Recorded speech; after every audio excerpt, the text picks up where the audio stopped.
Welcome to Musing with Tonya D podcast. Once again, I am your host, a practicing holistic shaman, medium, and otherworldly life coach and subtle energetic surgeon. My intention is to utilize the power of indigenous technologies, the ancient wisdom of our bones, our original divine blueprint to navigate through our soul's harmonic, the realm of the elementals, the elemental highway, into and through the imaginal realm, possibly reintroducing you to the magical being I believe resides within each and every one of us, unique and as individual as our thumbprint. Through these subtle realms and bodies, the energetic anatomy to raise our frequency to the prime directive, to our inner genius, our personal medicine. I do call myself a holistic Sha medium, which is a choreography of merging them all. My name is Tonya D, and welcome to my podcast, Medicine Room. I do go live on YouTube at Tonya D for a daily snippet. Each day, I share the element of the day coming from the 4 pillars of Chinese astrology or destiny. These 4 pillars are actually a gateway into the realm of your personal elemental highway, and you may be wondering or pondering why that's so very important. Well, once you understand or have an idea of the elementals, you can then utilize them for healing a variety of symptoms and conditions and balancing our personal elements with our gift and our purpose, our prime directive, whether it's our thoughts, our beliefs, our feelings, our spirit, our mental academy, energy, vitality, transformation, and so much more. It's all part of the cosmic soup. The spirit that resides within each element is also a part of our elemental structure or foundation, along with these subtle energies, bodies, and fields and cosmic insights, messages, and so much more, might I add. So going beyond being inspired and just loving the season of the witches, nature's transformation, the magic, the variety of guests that I've actually had and literally enjoyed during the season, this podcast season. That's why I do title the show The Musing with Tonya D, because it's about musing. So if there's anybody that you wish to hear from again that really got you excited about life and really your own magical essence that resides within each and every one of us, please comment and share and let me know. And of course, stay curious, questioning everything. That is also one of my mantras. This week's audio room artist is Sarah Adams. She's a musician, healer, transformational life coach, and she has traversed the landscape of deep fear and despair with the onset of a nervous breakdown in 1983, when she began a deep journey to recover her authentic self from out of the morass of the disempowering construct of the egoic 3D mind programming. She now assists others to break free from the pain body and live an empowered life of freedom and joy. She loves sharing healing music, soul song prescriptions, being a touchstone for others on their healing journey. She specializes in assisting the first embodiers, who are forerunners, path cutting the divine human angelic blueprint at this moment in time. But she's also an ambassador to the children of the new earth. She enjoys creating curriculums to uplift the very special children of today. She is a channel of her starseed lineages from Andromeda, the Pleiades, and Sirius B, bringing forth light language and information through her frequent planetary updates. She also has a new CD called Awakening in Love. You can see her offerings and schedule sessions in the show notes. I'll have all the links there. Okay, so with all of that, let's give a warm welcome to Sarah Adams. How are you doing today? Pretty good. How are you doing, Tonya? I am doing fantastic. I up-leveled from I am doing great to fantastic this year, so I like to hold that emotional tone. Oh, fantastic. Yeah, it's a good one. So how did you begin your healer's journey, the transformation? Wow. Okay. So it's kind of like, okay, how much do I share? There's a lot. So I'll try to do like a Cliff Notes version. So in 1983, the onset, I mean, in the typical clinical way, you would say I had a nervous breakdown, right? I had panic attacks and really severe panic attacks, which kind of generalized to everything in my life, which they diagnose as agoraphobia, is a clinical term. And I became housebound. And for around 7 years, I was just deep in this just terror, just massive terror, unexplained, generalized terror of being alive. And for about 7 years, I worked to bring in self-love, self-calming, kind of this loving parent that could begin to hold me and bring me back to well-being. It was a long, deep journey. And then in 1990, I started having what I would call the transpersonal awakening stage, right? I started opening to my galactic origins, and my DNA expanded massively with an interaction, an exposure to my twin flame. Often our twin flames can serve as great catalysts for just exploding that DNA wide open, and that's exactly what happened in 1989. And then when I broke up with him in 1990, it was like, I have to find this in my own DNA, and that really began a whole nother level of the healing journey, like the multi-dimensional embodiment and just the trauma of being a unity being coming to a world of separation consciousness and being really downloading the mission that I'm here to really be of assistance to bring the earth back to its love-based divine blueprint and resurrect and liberate the human genome from separation consciousness, from fear, from all that we have here on this amazing earth, which is definitely not in its divine blueprint right now, but it's coming. It's moving so fast right now. My journey. So that was in 1983. So it's been 39 and a half years, pretty much, in this sort of living in two worlds, very much connecting to my inner world and my outer world at the same time, but not much outer world, mostly inner world. Yeah. It sounds like this person was actually part of an initiation for you to get you on your path, like your wake up Yeah. call. Yeah, he definitely was. I mean, I think we had that agreement, that he would be there. We have these divine appointments in life, right? And I've had 28 romantic love catalysts in my life. It seems to be the way my human genome invokes the divine genome is through exposure to fantasy bonds through romantic love activators. And I've had 20, like I said, 28 of them. So it's been, but he was the first one, and he opened all the gates to my whole transpersonal being. So, but yeah, it's been quite a journey. I'll be really glad when there's no more of those, because it's hard, It's giving your power away to others, but others that hold a map for you. The real secret is, how do I use this exposure to catalyze my own DNA and not get lost in the messenger, but bring it back to my own self-love. So that seems to be the core theme of my life, and what I work with my clients a lot with is self-love, self-empowerment, and singing songs of affirmation and love that really help to bring it into the DNA, this deep programming of original worthiness and original belonging, to the source love, so that we're not addicted to anything in our external world, that we can feel that we're really floating in this primordial sea of infinite love. So that's kind of the big theme of my life right now, is healing all that neediness for something outside of myself to validate me, and building a fortress of love so strong within my own heart, my own DNA, that everything out there is just icing on the cake, right? Because the cake is source love. So So, was there an aspect in your childhood where you didn't love yourself?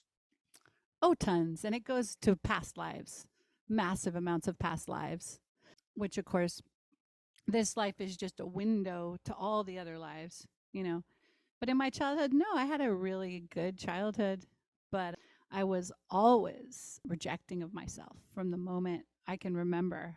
I did not want to be a human. I did not want to be on Earth. It was a very painful place for me, because I come from Andromeda and everything's in unity there. Everything. There's no separation. So coming here is excruciating for a unity being. But it sounds like you're here to actually learn self love and intimacy of love of self. Mm-hmm. That might have been your divine lesson why they sent you here. My divine work here is to lift the veil of fear and free humanity from And how do you do that? enslavement. I do that by massive amounts of grid work that I've been doing for a very long time, opening portals, healing stargates, weaving threads from the galactic love based places into the deep earth, which coincides directly with the human self love in my own human body.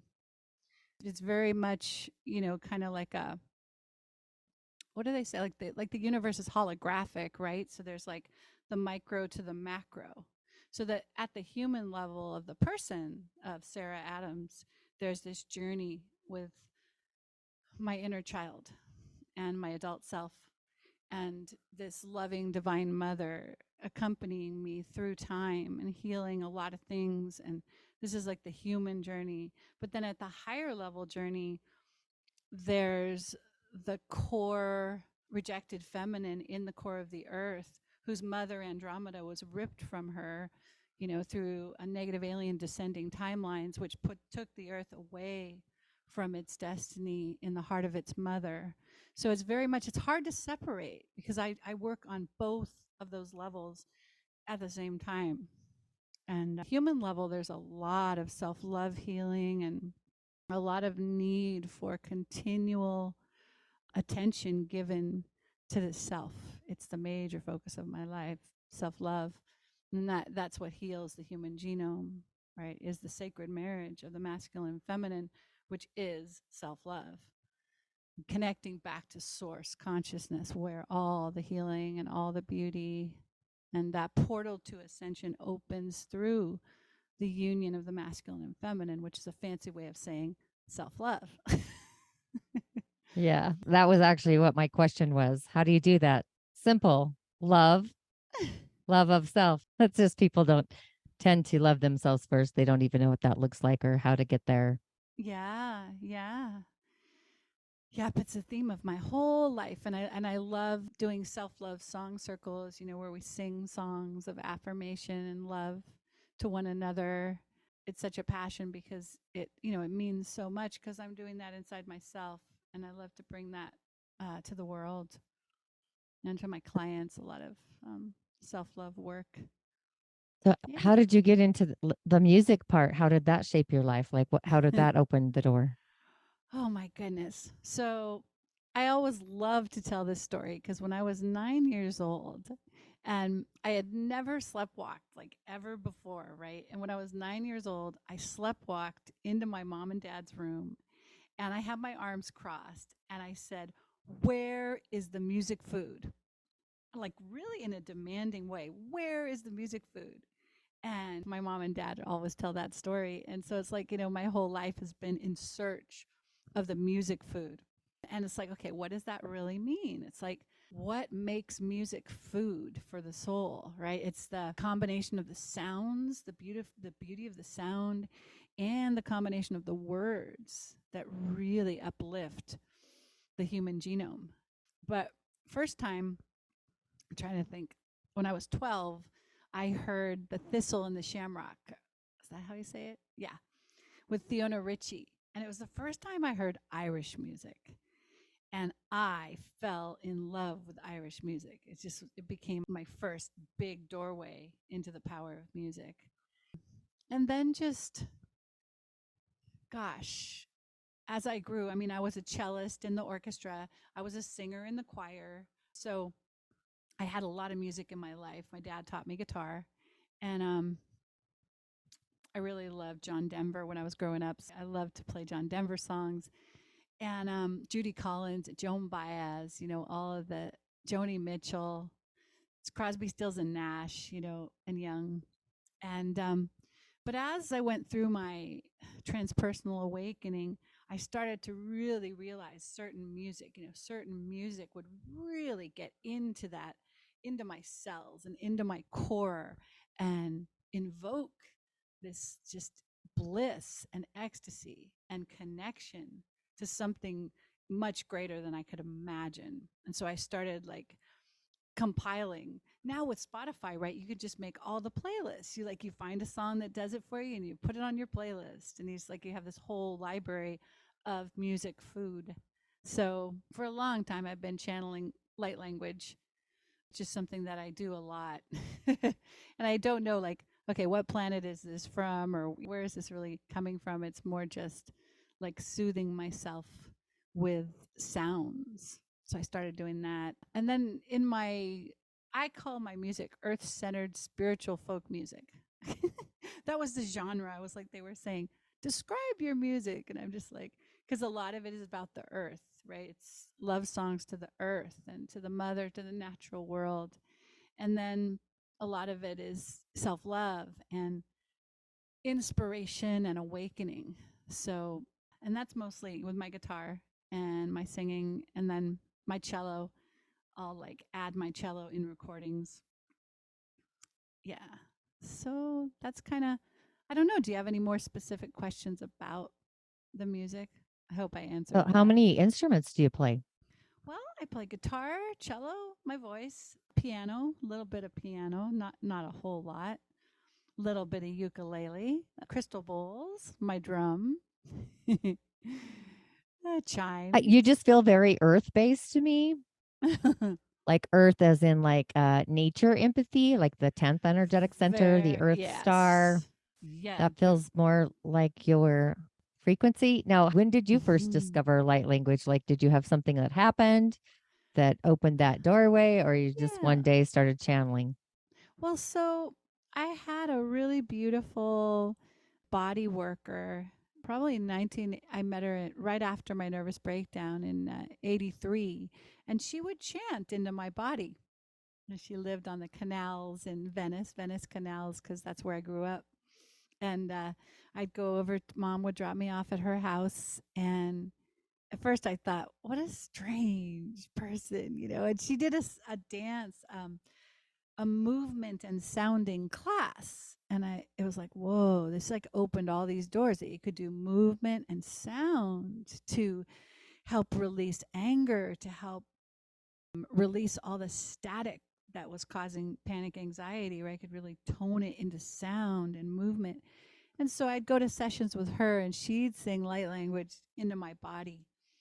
And I'd sing back to her, right? I started just singing back to her like this is fun. And so on my own, you know, just all the time now I'm just like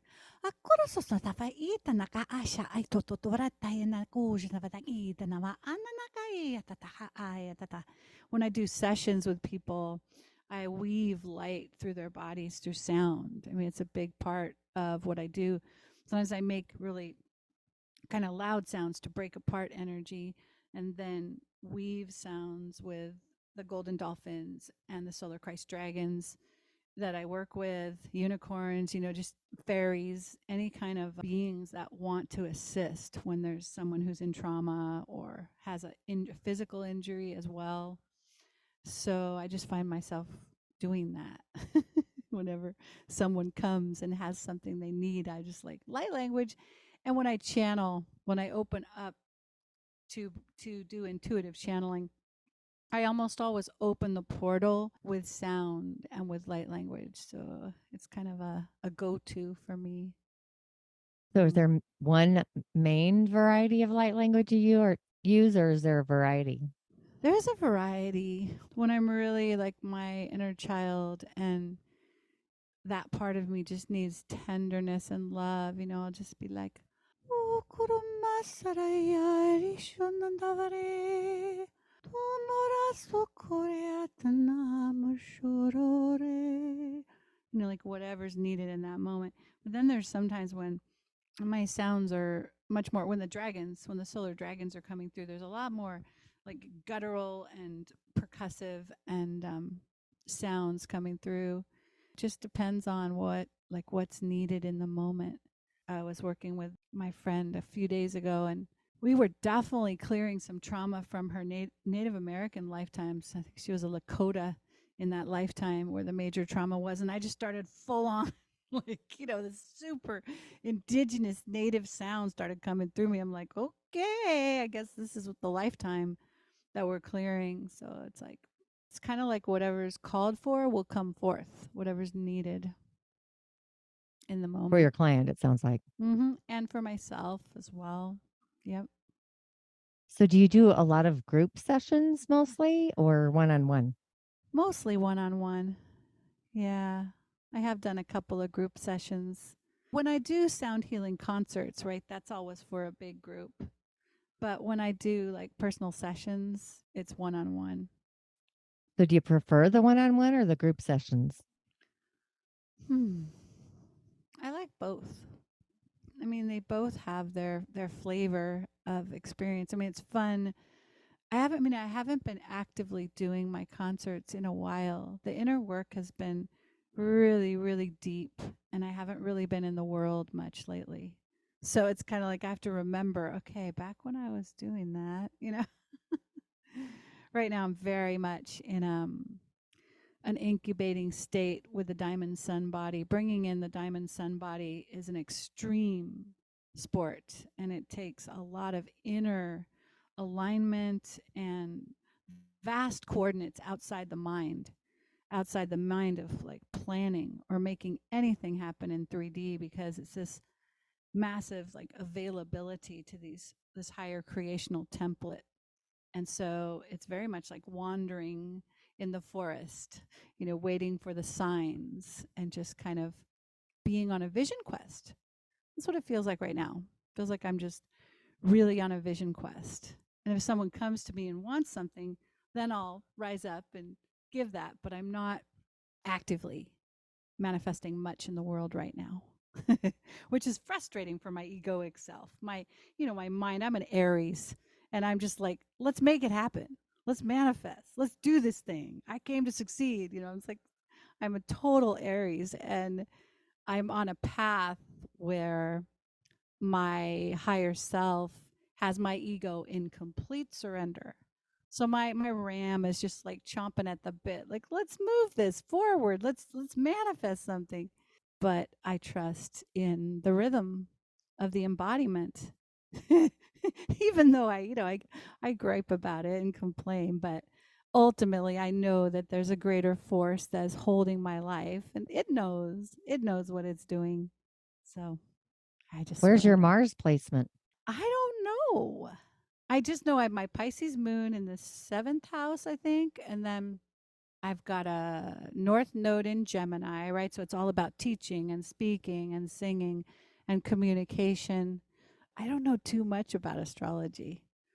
I Yeah, your wonder. Mars would show you how you activate your sun. That's why I asked Maybe the you could Mars look at my placement. chart. I Your don't Mars know. placement. Yeah, I know I have a Uranus Saturn. Is it conjunct Saturn or square Saturn? I've got a lot of Uranus pulling against Saturn in my first house, and I think Mars is in my first house. Well, that would explain your 7 years of having a hiccup. Well, it's been pretty much 39 and a half years if you count, Yeah, you yeah, know. yeah. But every 7 years you go through it.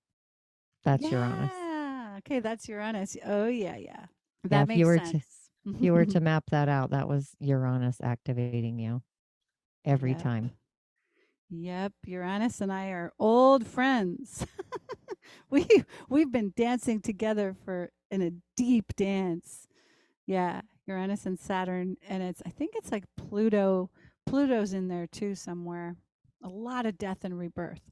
But then Uranus is all about, right, the death and rebirth in the No, first Uranus house. is all about innovating and transformation. Like it's the unexpected transformation that you don't expect. Happens to me all the time. Yeah, our planet's going through that with Well, Uranus and Taurus right now, where our foundation, our Earth star, is being shooken like the rug. We're cleaning yeah, up like all the cosmic debris. pulling that rug right out from under. Yeah. Hmm. Yeah, it's a very intense and volatile time, so Oh, it does make sense. I don't think of it as volatile. I think it's the shakedown to get us to the other side where the magic really is. And Mhm. Pluto is shaking the rug of corruption in our government right now, Yep. Capricorn. So it's the death of the old, Capricorn. So the birthing of the new, the establishment. Yep. That's why they're fighting against it. But I don't want to go down that rabbit We don't hole. need to go down that rabbit hole. So how do you utilize, like, it sounds like you do more of sound healing. How do you utilize that to raise the frequency of the bodies, but also the body of the earth? I mean, you feel very earth based. I know you said Aries, which is our root center. They're very close connected. Mm-hmm. Oh, that's a good question. Most of the time with sound, it's a lot of slowing down the mind with sound and also opening. Like I'll play my crystal bowl and then I'll tone with the crystal bowl and I'll be able to go into that 0 point through the sound. And then the 0 point will go into the abstraction in the person's body, mental, physical, spiritual, wherever the abstraction is. And it will invoke all of it to go back into the 0 point. So it all melts because everything comes from the singularity of 0 point. So if you can bring 0 point into where the dis-ease or the obstruction is, then it melts. Everything melts back into that primordial energy of 0 point. So that's how I use it on myself, on my clients, on my husband, sometimes on my pets. Which bowl do you use? Is there a certain one you use? Like, is it the heart center, the sacral, or is it the third eye? Or do you have a variety of bowls? I have the bowls for every chakra, but I really love the C sharp, the root, and I really love the F sharp, the heart. Those are my favorites, the root and the heart. But I do like the D sharp, the sacral as well. So, yeah, I play all of them. So, yeah, it's a beautiful tool. And sometimes I play my cello as well. Cello is deeply heart healing. The cello really is like a massage for the heart. And it's also really good for helping people release grief. There's something magical about the cello. You know, the way it helps with the release of grief. It's really something. Yeah. Anyway, do you want me to sing? I could sing you a song. Yeah, absolutely. So I've got a song. I'm gonna unplug this sound and put on the other sound will happen. So this is the mother song, and it's about the weather is really making my strings freak out. All right, we'll just keep going here.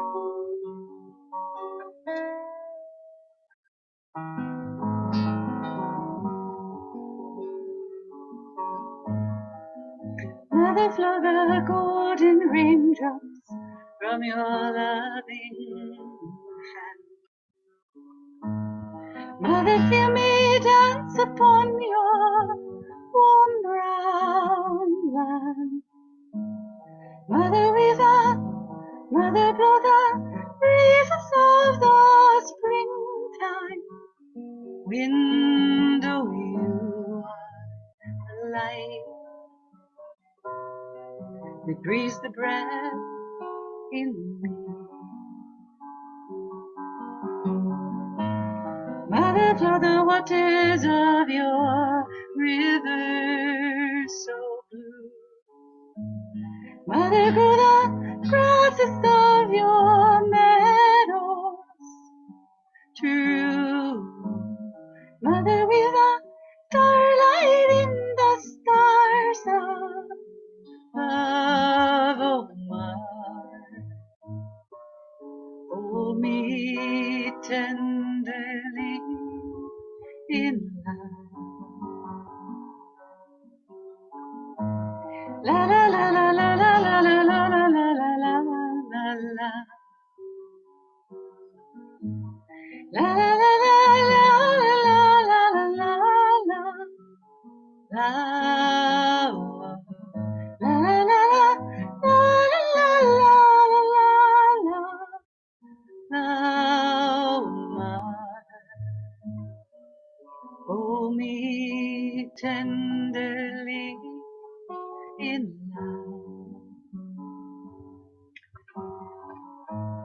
Mother, wrap me in your warmest honey, so sweet.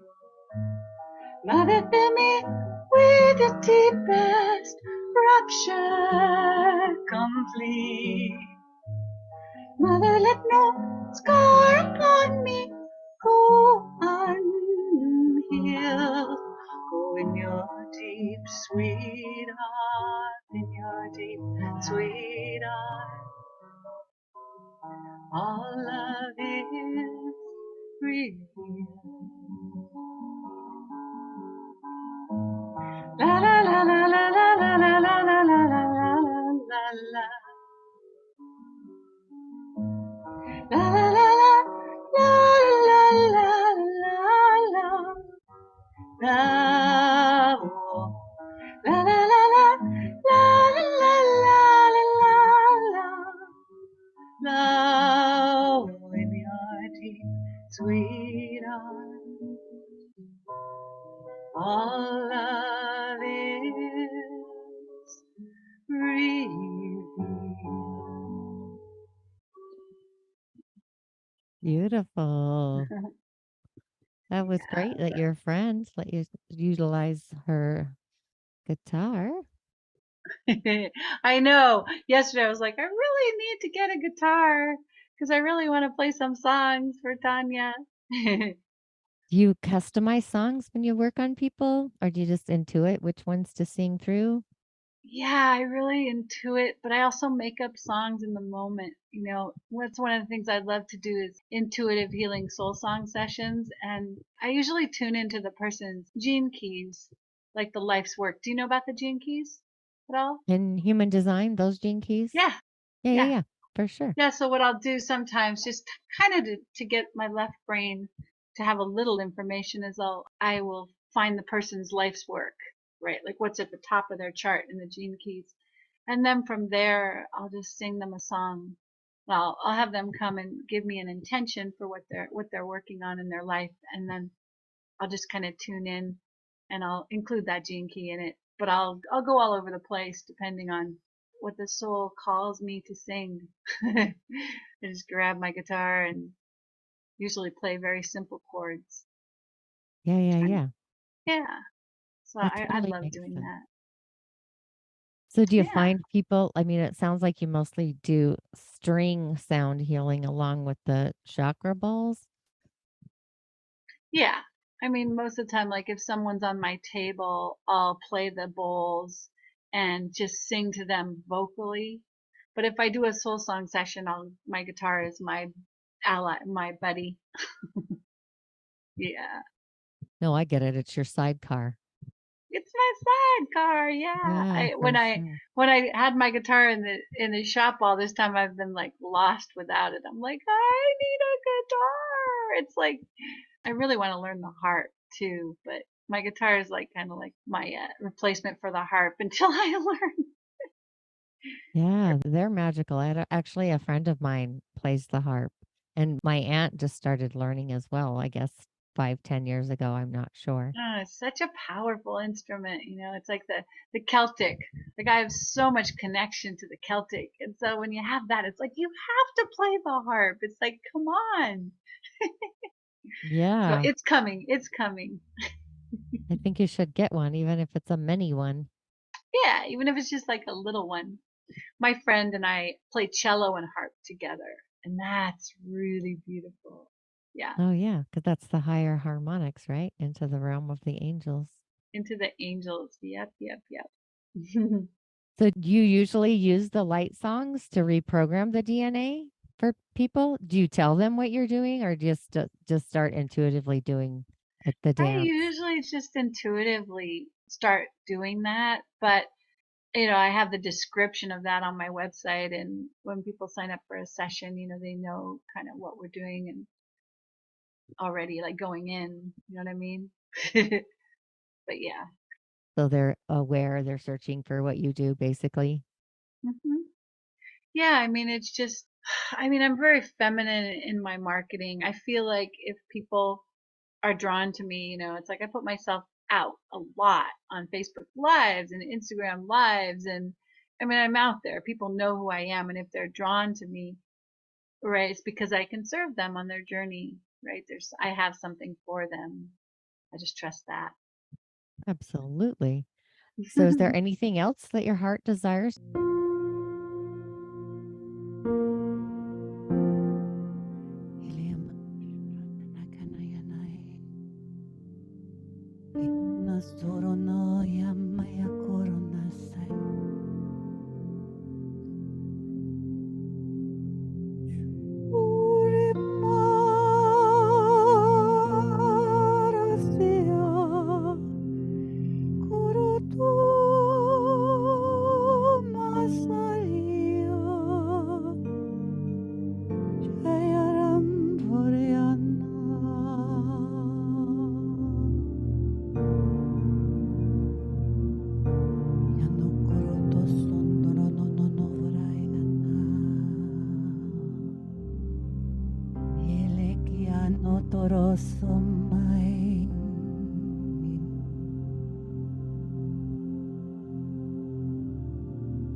You have always been love. You are my child of light. You are made of magic and miracle. There is nothing you need to. You were born infinitely worthy. Oyalamakia toroto soromayana. Nothing to do, nothing to make happen. You are love, already always belonging to the core of love. You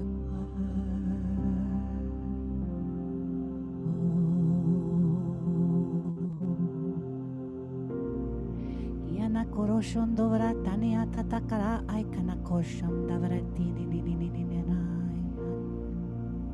Echi anno tovoro to maesa nanakaya.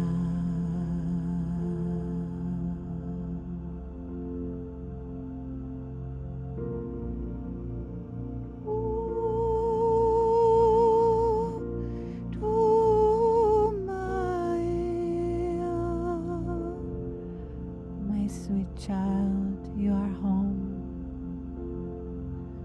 You are infinitely worthy of love. Rest in my arms. You are whole and complete. You have always been home in my arms, in my heart. Takoso navaratai shanalalaya no korodomai.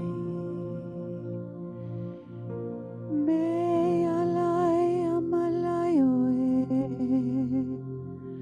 My shaya no kora tansai nai karanda varanya.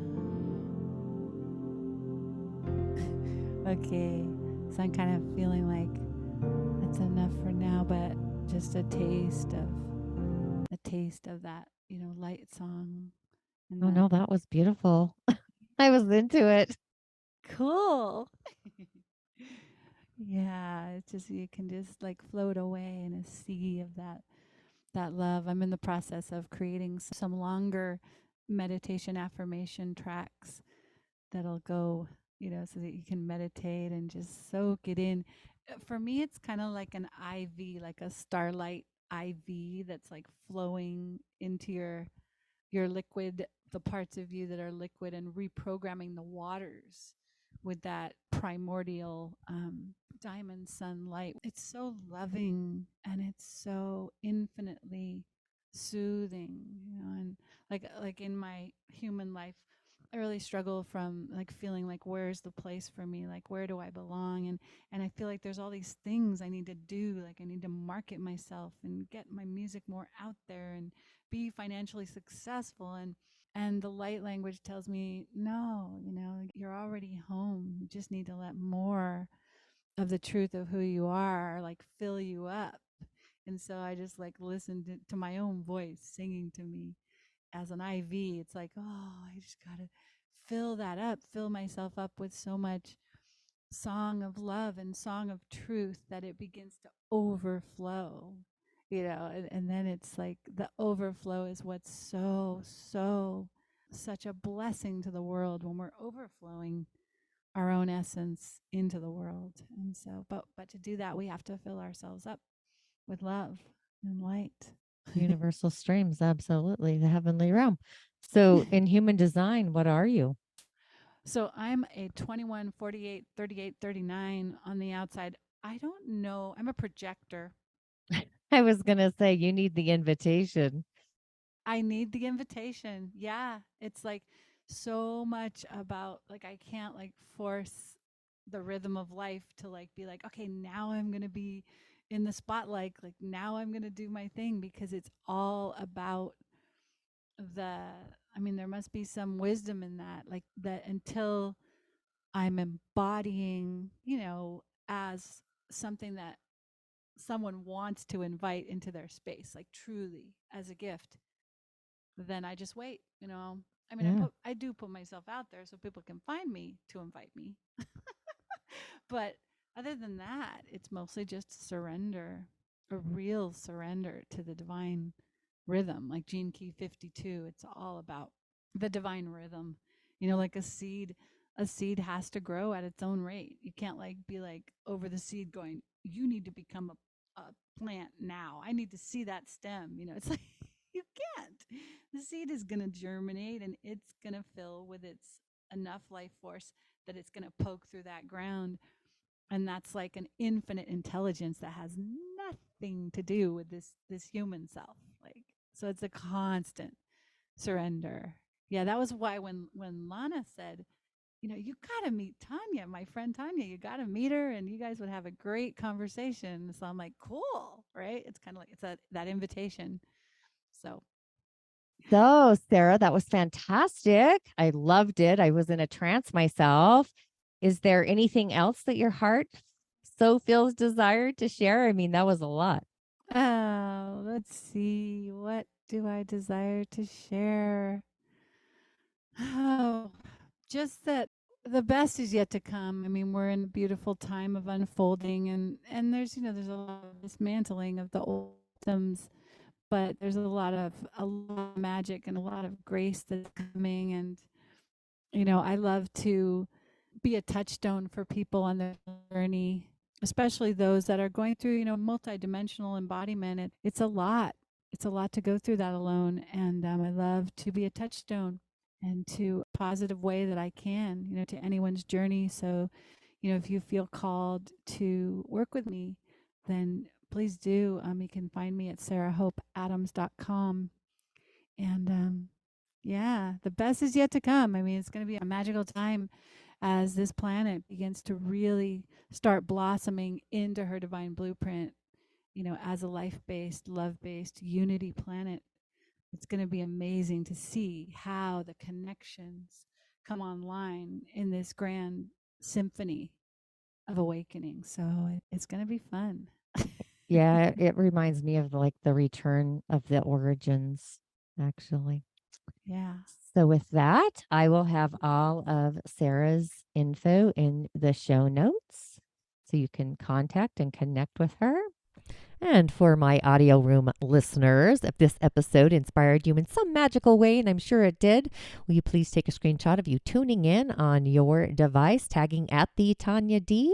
And also, if your heart feels called to donate to the Musing with Tonya D podcast, the link to keep this momentum in the flow is also in the show notes. And again, I will see you on the other side. Ashe, blessings.